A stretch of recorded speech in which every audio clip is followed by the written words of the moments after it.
Civil प्रक्रिया संहिता 1908। तो आज हम पढ़ेंगे सिविल प्रक्रिया संहिता की धारा 8 प्रेसिडेंसी लघुवाद न्यायालय, जिसे इंग्लिश में कहा जाता है प्रेसिडेंसी स्मॉल कॉजेज कोर्ट्स। तो हम आज देखते हैं कि धारा 8 हमें क्या बताती है। तो बेयर एक्ट के अनुसार धारा 8 में लिखा है कि धारा 24, धारा 38 से धारा 41 की धाराओं, धारा 75 के खंड का ख गा, धारा 76, धारा 77, धारा 157 और धारा 158 में तथा प्रेसिडेंसी लघुवाद न्यायालय अधिनियम 1882 का अधिनियम संख्यांक 15 द्वारा यथा उपबंधित के सिवाय इस संहिता के पाठ के उपबंधों का विस्तार कलकत्ता, मद्रास और मुंबई नगरों में स्थापित किसी लघुवाद न्यायालय में के किसी भी वाद या कार्यवाही पर नहीं होगा। तो पहले हम धारा 8 के इस पैराग्राफ को समझते हैं। तो धारा 8 का यह पैराग्राफ यह बोलता है कि धारा 24, 38, 41, 75 का खंड का ख गा, 76, 77, 157 और 158 तथा जो ऐसे प्रेसिडेंसी लघुवाद न्यायालय हैं उनके द्वारा उपबंधित के सिवाय, मतलब कि उनमें कुछ उपबंधित किया गया उसके सिवाय, मतलब इन सभी धाराओं में और प्रेसिडेंसी न्यायालयों में कुछ उपबंधित किया गया है उसके सिवाय, मतलब उसके अलावा इस संहिता के पाठ के उपबंधों का विस्तार, मतलब सिविल प्रक्रिया संहिता के पाठ के उपबंधों का विस्तार कलकत्ता, मद्रास, बम्बई नगरों में स्थापित जो लघुवाद न्यायालय हैं उनमें के किसी भी वाद या कार्रवाई पर नहीं होगा। तो जो धाराएं ऊपर बताई गई हैं वह धाराएं और प्रेसिडेंसी लघुवाद न्यायालय के कुछ उपबंध, इनके अलावा कलकत्ता, मद्रास और मुंबई के जो प्रेसिडेंसी नगर हैं उनके लघुवाद न्यायालय पे सिविल प्रक्रिया संहिता के किसी और भाग का विस्तार नहीं होगा, मतलब और किसी भाग को मना किया गया है। परंतु में अब 2 पॉइंट दिए हुए, परंतु किनका हो सकता है। एक, यथास्थिति फोर्ट विलियम, मद्रास और मुंबई के उच्च न्यायालय समय समय पर राजपत्र में अधिसूचना द्वारा निर्देश दे सकेंगे कि ऐसे किन्हीं भी उपबंधों का विस्तार जो प्रेसिडेंसी लघुवाद न्यायालय अधिनियम 1882 के अभिव्यक्त उपबंधों से असंगत ना हो और ऐसे उपांतरणों और अनुकूलनों सहित जो उस अधिसूचना में विनिर्देश किए जाएं ऐसे न्यायालयों में के वादों या कार्रवाइयों पर या वादों या कार्रवाइयों के किसी वर्ग पर होगा। तो जो पॉइंट 1 है वो हमको यह बता रहा है कि यथा स्थिति, मतलब कि जैसी स्थिति है वैसे ही फोर्ट विलियम यानी कि कलकत्ता को फोर्ट विलियम भी कहा जाता था क्योंकि कलकत्ता में अंग्रेजों के समय में गवर्नर थे विलियम, उनके नाम पर एक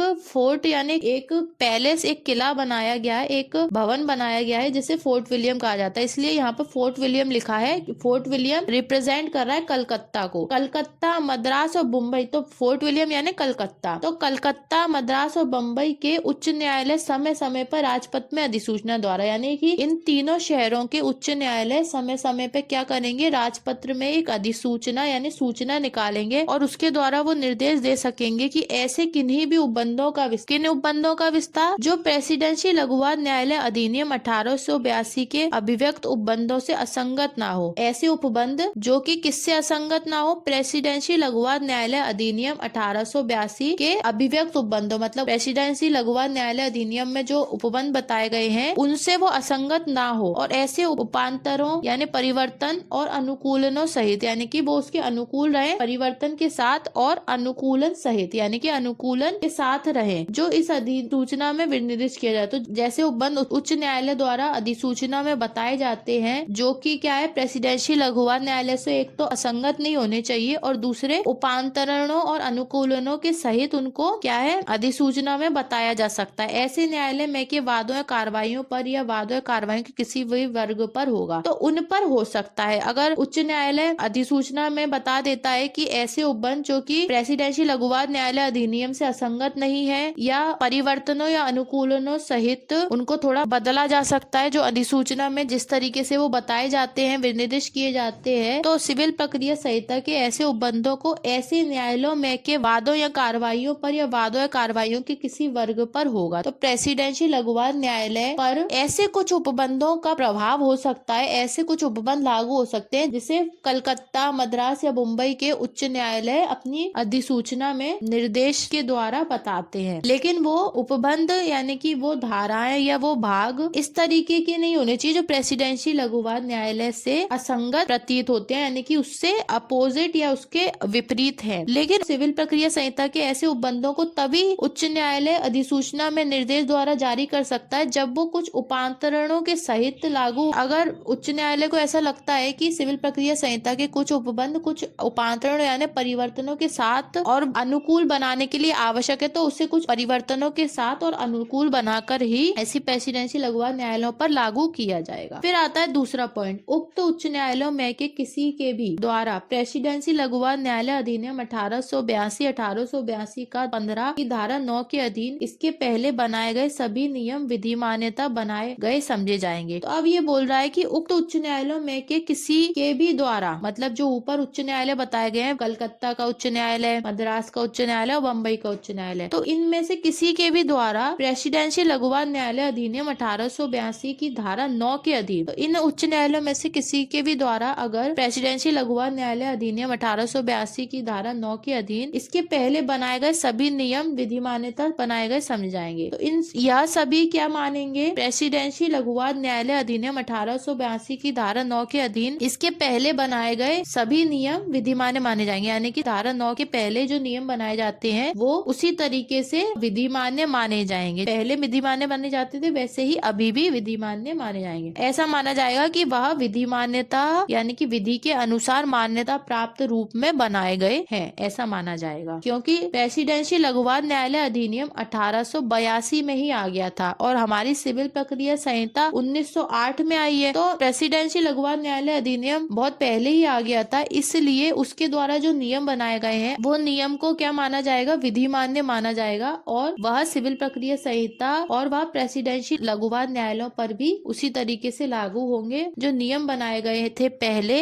वो सभी नियम अभी भी विधिमान्य समझे जाएंगे। अब हम धारा 8 के साथ पढ़ेंगे आदेश 51, मतलब कि धारा 8 और आदेश 51 को साथ साथ पढ़ना जरूरी है क्योंकि दोनों ही प्रेसिडेंसी लघुवाद न्यायालय की बात करते हैं। तो आदेश 51 में लिखा हुआ है कि प्रेसिडेंसी लघुवाद न्यायालय आदेश 5 के नियम 22 और नियम 23, आदेश 21 के नियम 4 और नियम 7 और आदेश 26 के नियम 4 में और प्रेसिडेंसी लघुवाद न्यायालय अधिनियम 1882 के द्वारा यथा उपबंधित के सिवाय इस अनुसूची का विस्तार कलकत्ता, मद्रास और मुंबई नगरों के स्थापित किसी भी लघुवाद न्यायालय में के किसी भी वाद या कार्रवाई पर नहीं होगा। मतलब कि आदेश 51 में जो आदेश या नियम बताए गए हैं, जैसे आदेश 5 नियम 22, 23, आदेश 21 नियम 4, 7, आदेश 26 नियम 4 या प्रेसिडेंसी लघुवाद न्यायालय द्वारा कुछ उपबंध है, कुछ बताया गया है, तो इन सभी के सिवाय इस अनुसूची का विस्तार यानी कि इन सभी के अलावा आदेश 51 का विस्तार कलकत्ता, मद्रास और मुंबई के नगरों में स्थापित किसी भी लघुवाद न्यायालय में के किसी भी वाद या कार्रवाई पर नहीं होगा। तो इनके सिवाय कलकत्ता, मद्रास या मुंबई में जो लघुवाद न्यायालय हैं उनमें के किसी भी वाद या कार्रवाई का विस्तार, मतलब कि केवल जो आदेश 51 में जो आदेश बताए गए हैं और जो नियम बताए गए हैं उन्हीं पर कलकत्ता, मद्रास, मुंबई के लघुवाद न्यायालयों के केस या वादों का या कार्रवाइयों का विस्तार होगा। इसके अलावा किसी अन्य आदेश नियम पर इसका विस्तार नहीं होगा। तो आज हमने धारा 8 और आदेश 51 को समझा। धारा 8 और आदेश 51 को साथ साथ पढ़ा जाता है क्योंकि दोनों ही प्रेसिडेंसी लघुवाद न्यायालय की बात करते हैं। तो अब हम इसकी समरी देख लेते हैं कि आज हमने क्या क्या पढ़ा। तो हमने पढ़ा कि प्रेसिडेंसी लघुवाद न्यायालय का विस्तार किन किन उपबंधों या किन किन धाराओं पर होगा। इसके अलावा जो भी धाराएं बसती हैं उन पर प्रेसिडेंसी लघुवाद न्यायालय का विस्तार नहीं होगा। इसके साथ ही हमने आदेश 51 में पढ़ा कि इसका विस्तार किन किन आदेशों और किन किन नियमों के अधीन होगा। उसके अलावा जो भी आदेश या नियम बसते हैं उन पे प्रेसिडेंसी लघुवाद न्यायालय का विस्तार नहीं होगा। इसके साथ ही हमने ये भी देखा कि इसका प्रेसिडेंसी लघुवाद न्यायालय के जो उपबंध है उनका भी प्रेसिडेंसी लघुवाद न्यायालय पे विस्तार रहता है। भले ही वह अधिनियम सिविल प्रक्रिया संहिता से पूर्व लागू हो गया था, लेकिन अब इसके बाद भी, मतलब सिविल प्रक्रिया संहिता लागू होने के बाद भी इनका विस्तार होता है। लेकिन अब प्रेसिडेंसी लघुवाद न्यायालय जैसा कोई भी कॉन्सेप्ट नहीं है, तो अब केवल लघुवाद न्यायालय होते हैं। प्रेसिडेंसी लघुवाद न्यायालय में प्रेसिडेंसी का मतलब है कि जब